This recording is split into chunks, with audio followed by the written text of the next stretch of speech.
ദൈവനാമത്തിന് മഹത്വമുണ്ടാകട്ടെ. കത്തോലിക്ക സഭയെ ഒറ്റുകൊടുക്കുന്ന യൂദാസാണ് താങ്കൾ. ഇതാണ് ഒരു സഹോദരൻ്റെ കഴിഞ്ഞ ദിവസത്തെ ഒരു കമൻറ്റ്.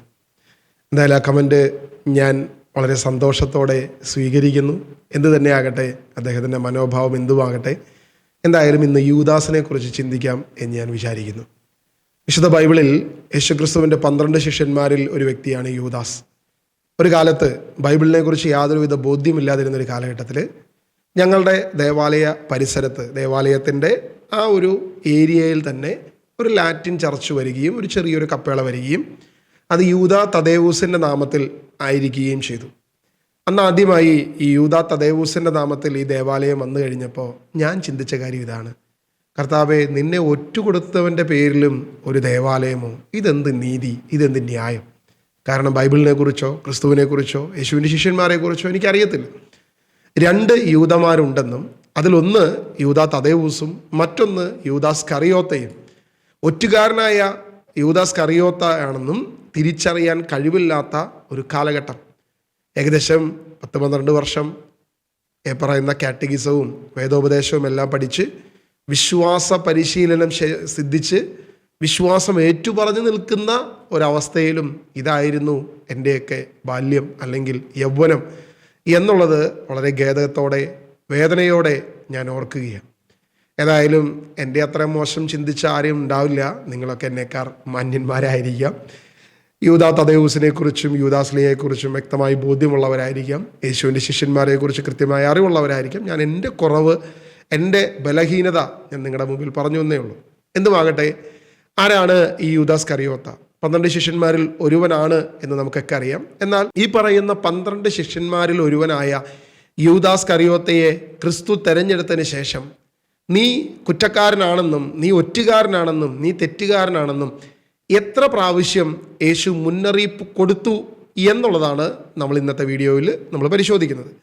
1-ാമത്തെ പ്രാവശ്യം യേശു ഈ ബോധ്യം യൂദാസിന് കൊടുക്കുന്നത് യോഹന്നാന്റെ സുവിശേഷം അതിൻ്റെ 6-ാം അധ്യായം അതിൻ്റെ 64-ാം വാക്യത്തിലാണ് യേശു ആദ്യമായി ഈ പ്രബോധനം നൽകുന്നത്. യേശു ക്രിസ്തു വിശുദ്ധ കുർബാനയെക്കുറിച്ച് പഠിപ്പിക്കുന്നു, തൻ്റെ ശരീരവും രക്തത്തെക്കുറിച്ചും പഠിപ്പിക്കുന്നു. എൻ്റെ ശരീരം യഥാർത്ഥ ഭക്ഷണമാണെന്നും എൻ്റെ രക്തം യഥാർത്ഥ പാനീയമാണെന്നും അത് നിത്യജീവന് വേണ്ടി സ്വർഗത്തിൽ നിന്നും ഇറങ്ങിയതാണെന്നും ഇങ്ങനെയുള്ള ബോധ്യങ്ങൾ കൃത്യമായി ക്രിസ്തു തൻ്റെ ശിഷ്യന്മാർക്കും അവിടെ കൂടിയിരുന്നവർക്കും കൊടുക്കുകയും ഇവർക്ക് പ്രബോധനം നൽകുകയും യഹൂദർക്ക് അത് ഇടർച്ചയുണ്ടാകുകയും തൻ്റെ കൂടെ ഉണ്ടായിരുന്ന അനേക ശിഷ്യന്മാർ ഇടർച്ചയുണ്ടാക്കി പോവുകയും ചെയ്തു കഴിഞ്ഞപ്പോൾ യേശു പറയുകയാണ്, വ്യക്തമായി പറഞ്ഞു, ആത്മാവാണ് ജീവൻ നൽകുന്നത്, ശരീരം ഒന്നിനും ഉപകരിക്കുന്നില്ല എന്ന് പറഞ്ഞതിന് ശേഷം അതിൻ്റെ 64-ാം വാക്യം, എന്നാൽ വിശ്വസിക്കാത്തവരായി നിങ്ങളിൽ ചിലരുണ്ട്, അവർ ആരെന്നും തന്നെ ഒറ്റിക്കൊടുക്കാനിരിക്കുന്നവൻ ആരെന്നും ആദ്യം മുതലേ അവൻ അറിഞ്ഞിരുന്നു. യേശുവിടെ യോഹന്നാൻ തൻ്റെ പ്രബോധനത്തിൽ ഇങ്ങനെ പറഞ്ഞു തരുന്നത് യൂദാസിനെ യേശുവിനെ നേരത്തെ അറിയാമായിരുന്നു എന്നുള്ളൊരു ബോധ്യമാണ് വരുന്നത്. എന്നാൽ നമ്മളൊരു കാര്യം കൂടി ശ്രദ്ധിച്ച് മനസ്സിലാക്കിയാൽ വിശ്വസിക്കാത്തവരായി ചിലരുണ്ട് എന്ന് യേശു പറയുമ്പോൾ അത് യൂദാസിനെ ചൂണ്ടിക്കാണിക്കുകയാണ്. യൂദാസിന് വേണമെങ്കിൽ മനക്കുത്ത് തോന്നാം, അയ്യോ, ഈ 12 പേരിൽ ഞാനാണല്ലോ അവിശ്വാസിയായി നിൽക്കുന്നത്, എനിക്ക് തിരിച്ചു വരണമല്ലോ എന്നൊരു ബോധ്യം വേണമെങ്കിൽ യൂദാസിന് തോന്നാം. പക്ഷേ യൂദാസിന് തോന്നിയോ ഇല്ലയോ എന്നുള്ളത് നമുക്കറിയാവുന്ന കാര്യമാണ്. ഇനി അതിൻ്റെ തന്നെ 70-ാമത്തെ വാക്യത്തിലേക്ക് വരുമ്പോൾ അവിടെ ശിമയോൻ പത്രോസ് തൊട്ട് മുൻപ് വിശ്വാസത്തെ പ്രഖ്യാപിക്കുന്നു. നിങ്ങൾ പോകാൻ ആഗ്രഹിക്കുന്നു എന്ന് യേശു ചോദിക്കുന്നു. നിത്യജീവന്റെ വചനം നിന്നിലാണ് എന്ന് പത്രോസ് പ്രഖ്യാപിക്കുന്നു. മാത്രമല്ല, നീയാണ് ദൈവത്തിൻ്റെ പരിശുദ്ധൻ എന്ന് ഞങ്ങൾ വിശ്വസിക്കുകയും അറിയുകയും ചെയ്യുന്നു. യേശുവിൻ്റെ ദൈവത്വത്തെ പത്രോസ് അംഗീകരിക്കുകയും സ്വീകരിക്കുകയും പൂർണ്ണ ബോധ്യത്തിൽ അത് പ്രഖ്യാപിക്കുകയും ചെയ്യുമ്പോൾ ഈ പറയുന്ന യൂദാസിനെ കുറിച്ച് യേശു പറയുകയാണ് അടുത്ത കാര്യം. യേശു അവരോട് പറഞ്ഞു, നിങ്ങൾ 12 പേരെ ഞാൻ തെരഞ്ഞെടുത്തില്ലേ, എന്നാൽ നിങ്ങളിൽ ഒരുവൻ പിശാചാണ്. ഞാൻ 12 പേരെ തെരഞ്ഞെടുത്തതിൽ ഒരുവൻ, 70 പേരിലല്ല, ഈ 12 പേരിൽ ഒരുവൻ പിശാചാണ്. വ്യക്തതയോടെ പറഞ്ഞു, നിങ്ങളിൽ ഒരുവൻ പിശാചാണ്. ഒരിക്കലും ഫിസിക്കലി യൂദാസ് പിശാചാണെന്നല്ല അവിടെ പറയുന്നത്. പകരം പിശാചിൻ്റെ പിടിയിൽ അകപ്പെട്ട് കിടക്കുകയാണ് യൂദാസെ നീ എന്ന് യേശു വ്യക്തമായി അവന് ബോധ്യം കൊടുത്തു. എന്നിട്ടും യൂദാസ് പിന്തിരിഞ്ഞില്ല. കാരണം അടുത്ത വാക്യം ശ്രദ്ധിച്ച് 71-ാമത്തെ വാക്യം, അവൻ ഇത് പറഞ്ഞത് ശിമയോൻ സ്കറിയോത്തയുടെ മകനായ യൂദായെ കുറിച്ചാണ്, എന്നാൽ 12 പേരിൽ ഒരുവനായ അവനാണ് യേശുവിനെ ഒറ്റുകൊടുക്കാൻ. ഇത് പിന്നീട് അപ്പസ്തോലന്മാർക്ക് മനസ്സിലായി. എപ്പോ? വീണ്ടും അനേക പ്രാവശ്യം അനേക സിറ്റുവേഷൻ കഴിഞ്ഞിട്ടാണ് അപ്പസ്തോലന്മാർക്ക് മനസ്സിലായത്. എന്നാൽ യോഹന്നാൻ അത് നേരത്തെ മനസ്സിലാവുന്നുണ്ട്. അത് നമ്മൾ അടുത്ത സിറ്റുവേഷനിൽ നമ്മൾ മനസ്സിലാക്കുന്നുണ്ട്. അപ്പോൾ യേശു 6-ാം അധ്യായത്തിൽ 2 പ്രാവശ്യം യൂദാസിനെ നോക്കി പറഞ്ഞു, നിങ്ങളിൽ ഒരുവൻ അവിശ്വാസിയാണ്, നിങ്ങളിൽ ഒരുവൻ പിശാചാണ്. പച്ചയ്ക്ക് വ്യക്തതയോടുകൂടെ യേശു 12 ശിഷ്യന്മാരിൽ ഒരുവനായ യൂദാസിനെ നോക്കി പറഞ്ഞിട്ടും യൂദാസിന് ഒരു പശ്ചാത്താപം ഉണ്ടായില്ല, ഒരു പിന്മാറ്റവും ഉണ്ടായില്ല. അവൻ്റെ പ്രവൃത്തി തുടർന്നുകൊണ്ടേ ഇരുന്നു എന്ന് നമുക്ക് മനസ്സിലാക്കാൻ സാധിക്കും. വീണ്ടും നമ്മൾ യോഹന്നാന്റെ സുവിശേഷം അതിൻ്റെ 12-ാമത്തെ അധ്യായത്തിലേക്ക് വരുമ്പോൾ അവിടെ നമ്മൾ കാണുന്ന ഒരു കാര്യമുണ്ട്. 12-ാം അധ്യായത്തിൽ യേശു ക്രിസ്തുവിനെ തൈലാഭിഷേകം ചെയ്യുന്ന ഒരു പ്രവൃത്തി 4 മുതൽ 6 വരെ വാക്യങ്ങൾ നമ്മൾ വായിച്ചാൽ നമുക്കവിടെ ഒരു കാര്യം കാണാം. ഇവിടെ ആ 4-ാം വാക്യത്തിൽ നമ്മൾ ഇങ്ങനെ വായിക്കുന്നത്, അവൻ്റെ ശിഷ്യന്മാരിൽ ഒരുവനും അവനെ ഒറ്റിക്കൊടുക്കാനിരുന്നവനുമായി യൂദാസ് കറിയോത്ത പറഞ്ഞു, എന്തുകൊണ്ട് ഈ തൈലം 300 ദനാറയ്ക്ക് വിറ്റ് ദരിദ്രർക്ക് കൊടുത്തില്ല? മറ്റു സുവിശേഷകർ ഒരിക്കലും യൂദാസിൻ്റെ പേര് പറയുന്നില്ല. പലരും പിറുപിറുത്തു, എന്തുകൊണ്ട് ഇങ്ങനെ ചെയ്തില്ല, ഈ തൈലാഭിഷേകം അല്ലെങ്കിൽ തൈലം എന്തിന് വേസ്റ്റ് ചെയ്തു എന്നത് യൂദാസാണെന്ന് മറ്റാരും പറയുന്നില്ല. എന്നാൽ യോഹന്നാൻ വ്യക്തതയോടെ പറയുന്നു അത് യൂദാസാണ്. നമുക്ക് യോഹന്നാന്റെ സുവിശേഷത്തിൽ വ്യത്യസ്തതയുണ്ട്. കാരണം യോഹന്നാൻ തുടക്കം മുതൽ യൂദാസിനെ ചൂണ്ടിക്കാണിക്കുന്നുണ്ട് ഒറ്റുകാരനായി. ഇവിടെ ഈ വാക്യത്തിന്റെ തൊട്ട് താഴെ യോഹന്നാൻ യൂദായെ കുറിച്ച് പറയുന്നത്, എന്തുകൊണ്ടാണ് ഇവൻ ഈ വാക്യം പറഞ്ഞത്, എന്തുകൊണ്ടാണ് ഈ തൈലം 300 ദനാറയ്ക്ക് വിൽക്കാൻ ഒരു പ്രബോധനം അവൻ നടത്തിയത്, ഒരു കരുണയെക്കുറിച്ച് അവൻ ചൂണ്ടിക്കാണിച്ചത് എന്തുകൊണ്ടാണെന്ന് 5-ാം വാക്യത്തിൽ പറയുക. എന്തുകൊണ്ട് ഈ തൈലം 300 ദനാറയ്ക്ക് വിറ്റ് ദരിദ്രർക്ക് കൊടുത്തില്ല? അവൻ ഇത് പറഞ്ഞത് അവന് ദരിദ്രരോട് പരിഗണനയുണ്ടായത് കൊണ്ടല്ല, പ്രത്യുത അവനൊരു കള്ളനായിരുന്നുകൊണ്ടും പണസഞ്ചി അവൻ്റെ കയ്യിലായിരുന്നത് കൊണ്ടും അതിൽ നിന്ന് വീഴുന്നതിൽ നിന്നും അവൻ എടുത്തിരുന്നത് കൊണ്ടും. 3 പ്രധാനപ്പെട്ട വിഷയം. 1, അവൻ കള്ളനാണ്. 2, അവന് പരിഗണനയില്ല, അവൻ കള്ളനാണ്. പണസഞ്ചി അവൻ്റെ കയ്യിലാണ്, അതിൽ നിന്നും അവൻ എടുത്തിരുന്നു. ഇങ്ങനെയൊരു ഇടർച്ച യൂദാസ് കറിയോത്ത പറഞ്ഞപ്പോൾ യേശു പറഞ്ഞ മറുപടി വളരെ വ്യക്തമാണ്. യേശു പറഞ്ഞു, അവളെ തടയണ്ട, എൻ്റെ ശവസംസ്കാരത്തിനായി ഇത് ചെയ്തുവെന്ന് അവൾ കരുതിക്കൊള്ളട്ടെ. ദരിദ്രർ എപ്പോഴും നിങ്ങളോട് കൂടെയുണ്ട്, ഞാൻ എപ്പോഴും നിങ്ങളോട് കൂടെ ഉണ്ടായിരിക്കുകയില്ല. യഥാർത്ഥത്തിൽ യേശു പിന്നീട് പറയുന്നൊരു കാര്യമുണ്ട്, പണസഞ്ചി അവൻ്റെ കയ്യിലായിരുന്നു. ദരിദ്രർക്ക് എന്തെങ്കിലും കൊടുക്കാൻ വേണ്ടിയിട്ട് യേശു അവനോട് പറഞ്ഞിട്ടുണ്ടാകാം. അതുകൊണ്ടായിരിക്കും അവൻ അത്താഴ സമയത്ത് ഇറങ്ങിപ്പോയത്, അല്ലെങ്കിൽ അപ്പം വാങ്ങാനായിരിക്കും എന്ന രീതിയിൽ ശിഷ്യന്മാർ മൊത്തത്തിലൊരു അടക്കം പറയുന്നൊരു കാര്യമുണ്ട്. എന്തുകൊണ്ട് അവൻ ഇറങ്ങിപ്പോയി എന്നൊരു ചർച്ച അവിടെ ഉണ്ടാകുന്നുണ്ട്. അപ്പോൾ ദരിദ്രർക്ക് കൊടുക്കേണ്ടതിൽ നിന്നും കൈയിട്ട് വാരിയിരുന്നത് ആരാണ് എന്ന് യേശു വ്യക്തമായി അവൻ്റെ മുഖത്ത് നോക്കി പറഞ്ഞു. ദരിദ്രൻ എപ്പോഴും നിങ്ങളുടെ കൂടെ ഉണ്ടാകും, എന്നാൽ ഞാൻ നിങ്ങളുടെ കൂടെ ഉണ്ടാകത്തില്ല. കാരണം നീ എന്നെ ഒറ്റിക്കൊടുക്കും, അങ്ങനെ ഞാൻ മരിക്കും എന്ന ബോധ്യം പോലും യൂദാസിന് കൊടുത്തിട്ടും ഒറ്റിക്കൊടുക്കുന്നതിൽ നിന്നും പിന്മാറാൻ യൂദാസ് തയ്യാറായില്ല. കാരണം ഈ മറുപടിയിലൂടെ യൂദാസിന് കൃത്യമായ ഉത്തരം ലഭിച്ചു. നീ എന്നെ ഒറ്റിക്കൊടുക്കും, ഞാൻ നിങ്ങളുടെ കൂടെ ഇല്ലാതെ മാറ്റപ്പെടുന്ന സമയം വരുന്നു എന്ന് യേശു കൃത്യതയോടെ ഒരു ബോധ്യം കൊടുത്തു. എൻ്റെ ശവസംസ്കാര ശുശ്രൂഷയ്ക്ക് വേണ്ടി അവൾ ഇത് ചെയ്തു എന്ന് തിരിച്ചറിയട്ടെ എന്ന് പരിധി പോലും യേശു ഒരു ബോധ്യം കൊടുത്തു. പക്ഷേ അപ്പോഴും സാത്താൻ്റെ സന്താനത്തിന്, നാശത്തിൻ്റെ പുത്രന് ഇതിനെക്കുറിച്ച് യാതൊരുവിധ ബോധ്യവും ലഭിച്ചില്ല എന്നുള്ളതാണ് സത്യം. അപ്പം 2 സിറ്റുവേഷൻ കഴിഞ്ഞു. ഇതുകൊണ്ടും അവസാനിച്ചില്ല.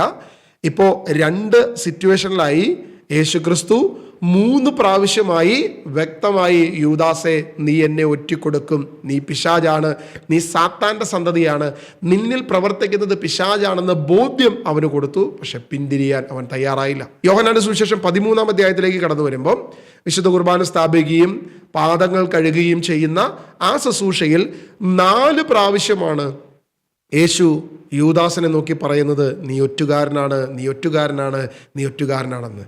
13-ാം അധ്യായത്തിൻ്റെ 10-ാം വാക്യം നമ്മൾ വായിക്കുമ്പോൾ യേശു പ്രതിവചിച്ചു, കുളി കഴിഞ്ഞവൻ്റെ കാലുകൾ മാത്രമേ കഴുകേണ്ടതുള്ളൂ, അവൻ മുഴുവൻ ശുചിയായിരിക്കും. നിങ്ങൾ ശുദ്ധിയുള്ളവരാണ്, എന്നാൽ എല്ലാവരുമല്ല. വ്യക്തതയോടെ യേശു പറയുന്നു. 12 പേരും യേശു മാത്രമുള്ള ആ സമൂഹത്തോട് യേശു പറയുന്നു, നിങ്ങൾ ശുദ്ധിയുള്ളവരാണ്, ഞാൻ കാല് കഴുകി, നിങ്ങൾ കുളി കഴിഞ്ഞു, ശുദ്ധിയുള്ളതായി, എന്നാൽ എല്ലാവരുമല്ല, ഒരുവൻ അശുദ്ധനാണ്. 11-ാം വാക്യം പറയുകയാണ്, തന്നെ ഒറ്റിക്കൊടുക്കുന്നവൻ ആരാണെന്ന് അവൻ അറിഞ്ഞിരുന്നു, അതുകൊണ്ടാണ് നിങ്ങളിൽ എല്ലാവരും ശുദ്ധിയുള്ളവരല്ല എന്നവൻ പറഞ്ഞത്. ഇപ്പോഴെങ്കിലും യൂദാസിന് വേണമെങ്കിൽ തിരിച്ചു വരാം. അവന് ഒരു അനുതാപം ഉണ്ടാകാം, ഒരു മാറ്റം അവൻ്റെ ജീവിതത്തിൽ ഉണ്ടാകാം, അവൻ്റെ തെറ്റുകളെ അവന് തിരിച്ചറിയാം. ഇത് 4-ാം പ്രാവശ്യമാണ് യേശു യൂദാസിനോട് പറയുന്നത്, വേണമെങ്കിൽ നിനക്ക് തിരിച്ചു വരാമെന്നുള്ളത്. യോഹന്നാന്റെ സുവിശേഷം 13-ാം അധ്യായത്തിന്റെ 18-ലേക്ക് നമ്മൾ കടന്നു വരുമ്പോൾ നമ്മൾ ഇങ്ങനെ വായിക്കുന്നത്, നിങ്ങൾ എല്ലാവരെയും കുറിച്ചല്ല ഞാനിത് പറയുന്നത്, ഞാൻ തെരഞ്ഞെടുത്തവരെ എനിക്കറിയാം, എൻ്റെ അപ്പം ഭക്ഷിക്കുന്നവർ എനിക്കെതിരെ കുതുകാലുയർത്തി എന്ന തിരുവെഴുത്ത് പൂർത്തിയാകേണ്ടിയിരിക്കുന്നു. അപ്പോൾ നാശത്തിന്റെ പുത്രനെ കുറിച്ച് ഇതാ യേശു ക്രിസ്തു 5-ാമതും യൂദാസിന് ബോധ്യം കൊടുക്കുക. ഈ 12 പേരും അവിടെയുണ്ട്. കാല് കഴുകുമ്പോൾ യൂദാസുണ്ട്, അവൻ്റെയും കാല് കഴുകിയതാണ് യേശു ആ 12 പേരോടായിട്ട് പറയുക, തിരുവെഴുത്ത് പൂർത്തിയാകേണ്ടതിന് നിങ്ങളെ തെരഞ്ഞെടുക്കപ്പെട്ട നിങ്ങളിൽ നിന്ന് ഒരുവൻ എനിക്കെതിരെ കുതുകാൽ ഉയർത്തും എന്ന്. അപ്പോഴെങ്കിലും പണസഞ്ചി കയ്യിലുണ്ടായിരുന്ന, യേശുവിനെ ഒറ്റുകൊടുക്കാൻ ഉള്ളിൽ തീരുമാനമെടുത്തിരിക്കുന്ന, എല്ലാ രീതിയിലും ഒറ്റുകാരനാകാൻ ശ്രമിക്കുന്ന, അല്ലെങ്കിൽ ഈ യൂദാസിന് തിരിച്ചറിയാമായിരുന്നു, പിന്തിരിയാമായിരുന്നു. പക്ഷേ 5-ാമത്തെ പ്രബോധനത്തിൽ നിന്നും യൂദാസ് പിന്തിരിയുന്നില്ല എന്നുള്ളതാണ് നമുക്ക് കാണാൻ സാധിക്കുക. അതിൻ്റെ 21-ാം വാക്യത്തിലേക്ക് നമ്മൾ കടന്നു വരുമ്പം, ഇത് പറഞ്ഞപ്പോൾ യേശു ആത്മാവിൽ അസ്വസ്ഥമായി അവൻ വ്യക്തമായി പറഞ്ഞു, സത്യം സത്യമായി ഞാൻ നിങ്ങളോട് പറയുന്നു, നിങ്ങളിൽ ഒരുവൻ എന്നെ ഒറ്റിക്കൊടുക്കും. ഇതിനു മുൻപെല്ലാം യേശു വ്യക്തത കൊടുക്കാതെ ഉപമയിലൂടെയെല്ലാം അവരോട് പറഞ്ഞുവെങ്കിലും ഇതാ വ്യക്തമായി കൃത്യമായി വാക്കുകളിലൂടെ പച്ചയ്ക്ക് യേശു പറയുകയാണ്, നിങ്ങളിൽ ഒരുവൻ എന്നെ ഒറ്റിക്കൊടുക്കും. അത് വ്യക്തമായി തന്നെ യേശു പറയുകയാണ്. പക്ഷെ എന്നിട്ടും യൂദാസ് ഒറ്റിക്കൊടുക്കുന്നതിൽ നിന്ന് പിന്മാറിയോ എന്ന് നമ്മൾ പരിശോധിച്ചാൽ ഇല്ല എന്നാണ് നമുക്കതിനകത്ത് ലഭിക്കുന്ന ഉത്തരം. ഇനി അടുത്തത് 27-ാം വാക്യത്തിലേക്ക് നമ്മൾ കടന്നു വരുമ്പം ഇവിടെ വളരെ ക്ലിയറായി യേശു ആ കാര്യത്തെക്കുറിച്ച് സൂചിപ്പിക്കുക. അപ്പക്കഷ്ണം സ്വീകരിച്ചതിനെ തുടർന്ന് സാത്താൻ അവനിൽ പ്രവേശിച്ചു. യേശു അവനോട് പറഞ്ഞു, നീ ചെയ്യാനിരിക്കുന്നത് വേഗം ചെയ്യുക. നമുക്കറിയാം ഈ സിറ്റുവേഷൻ. യേശു കൃത്യതയോടെ 12 പേരോടും പറയുക, നിങ്ങളിൽ ഒരുവൻ എന്നെ ഒറ്റിക്കൊടുക്കും എന്ന് പറഞ്ഞു കഴിഞ്ഞപ്പോൾ ശിഷ്യന്മാർ പരസ്പരം പറയാൻ തുടങ്ങി, അത് ഞങ്ങളാണോ, അത് ഞങ്ങളാണോ, അത് ഞാനാണോ? എല്ലാവരും, പത്രോസും അവിടെ ഉണ്ടായിരുന്ന യാക്കോബും യോഹന്നാൻ എല്ലാവരും പരസ്പരം ആകുലപ്പെടുകയാണ്. അയ്യോ കർത്താവ്, അത് ഞാനാണോ? ഒരുപക്ഷെ യൂദാസും ചോദിച്ചിട്ടുണ്ടാവും, കർത്താവേ അത് ഞാനാണോ, അത് ഞാനാണോ എന്ന് യൂദാസും ചോദിച്ചിട്ടുണ്ടാവും. അത് നീ തന്നെ എന്ന് യേശു വ്യക്തമായി പറഞ്ഞിട്ടുമുണ്ട്. അതിനുശേഷം മറ്റൊരു സുവിശേഷത്തിൽ നമ്മളത് കാണുന്നുണ്ട്. ഇത് ഞാനാണോ എന്നെല്ലാം ചോദിച്ച് ഇത് പരസ്യമായി അവരോട് പറയാതിരിക്കുമ്പോൾ പത്രോസ് വശസിൽ ചാരിക്കിടക്കുന്ന യോഹന്നാനോട് ആംഗ്യം കാണിച്ച് ചോദിക്കുക, യേശുവിനോട് നീ ചോദിക്കുക, ആരാണെന്ന് ചോദിക്കുക. അപ്പം യേശു യോഹന്നാനോട് പറയുന്നൊരു കാര്യമുണ്ട്, ഞാൻ അപ്പം മുക്കി ആർക്ക് കൊടുക്കുന്നു അവനാണ് അത് ചെയ്യാനിരിക്കുന്നത്. അങ്ങനെ അപ്പം മുറുക്കി യോഹന്നാൻ യൂദാസ് കറിയോത്തയ്ക്ക് കൊടുക്കുന്നത് യോഹന്നാൻ കാണുന്നു. യൂദാസിന് കൊടുത്തിട്ട് അത് സ്വീകരിച്ചു കഴിഞ്ഞപ്പോൾ യൂദാസിനോട് പറയുക, നീ ചെയ്യാനിരിക്കുന്നത് വേഗം ചെയ്യുക, ഇനി സമയമില്ല, നീ വേഗം ചെയ്തോ. അത് പറഞ്ഞിട്ട് നീയാണിത് ചെയ്യുന്നത് എന്ന് വ്യക്തതയോടെ കൃത്യതയോടെ യൂദാസിനോട് പറഞ്ഞിട്ടും യൂദാസ് പോയി അതേ വഞ്ചന നടത്തി. നമ്മൾ വചനത്തിലൂടെ നമ്മൾ പരിശോധിച്ചാൽ 8-ലധികം പ്രാവശ്യം യൂദാസിനോട് യേശു വ്യക്തതയോടെ പറഞ്ഞു, നിങ്ങളിൽ ഒരുവൻ എന്ന് പല പ്രാവശ്യം പറഞ്ഞ് അവസാനം നീ തന്നെ എന്ന് പറഞ്ഞ്, നീ പണസഞ്ചിയിൽ നിന്നും പണമെടുക്കുന്നവനും ദരിദ്രൻ നിന്റെ കൂടെയുണ്ട്, നീ എന്നെ ഒറ്റിക്കൊടുക്കും, ഞാൻ മരണപ്പെടും, ഇങ്ങനെയെല്ലാം കൃത്യതയോടെ വ്യക്തതയോടെ അവസാനം അവന് അപ്പക്കഷ്ണം കൊടുത്ത് നീ ചെയ്യാനിരിക്കുന്ന വേഗം ചെയ്യുക എന്ന് അവൻ്റെ മുഖത്ത് നോക്കി പറഞ്ഞിട്ടും അവൻ്റെ പ്രവൃത്തിയിൽ നിന്നും അവൻ പിന്മാറിയില്ല.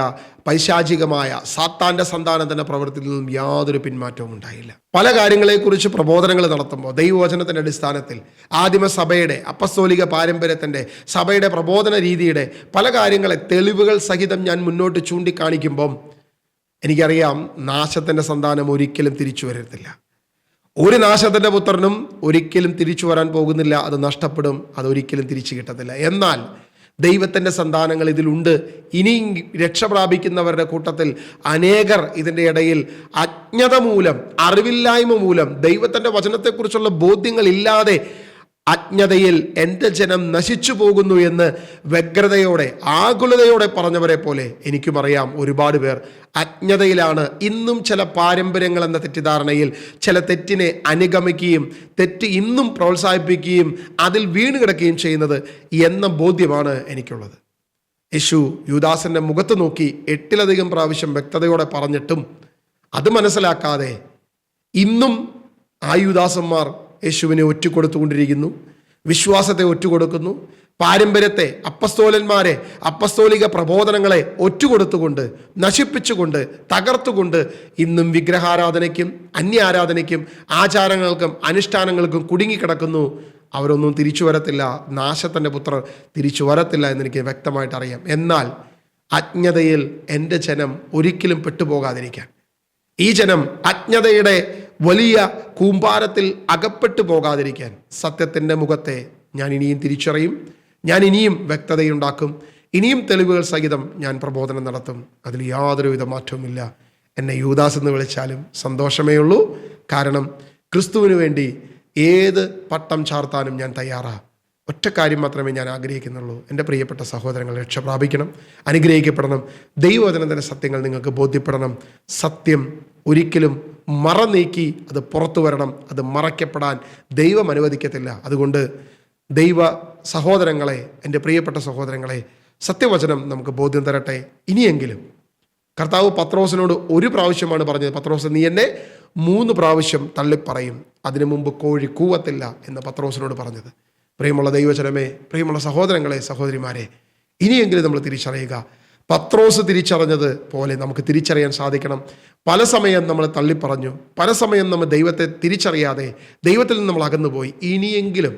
ഇന്നെങ്കിലും നമ്മൾ തിരിച്ചറിയാൻ, കർത്താവിനെ അറിയാൻ, യേശുവിനെ അറിയുവാൻ ദൈവം നമുക്ക് ബോധ്യം നൽകട്ടെ. ദൈവത്തിൻ്റെ കൃപ നമ്മുടെ മേൽ ചേർന്നിരിക്കട്ടെ എന്ന് പ്രാർത്ഥിക്കുന്നു, യേശുവിൻ്റെ നാമത്തിൽ തന്നെ.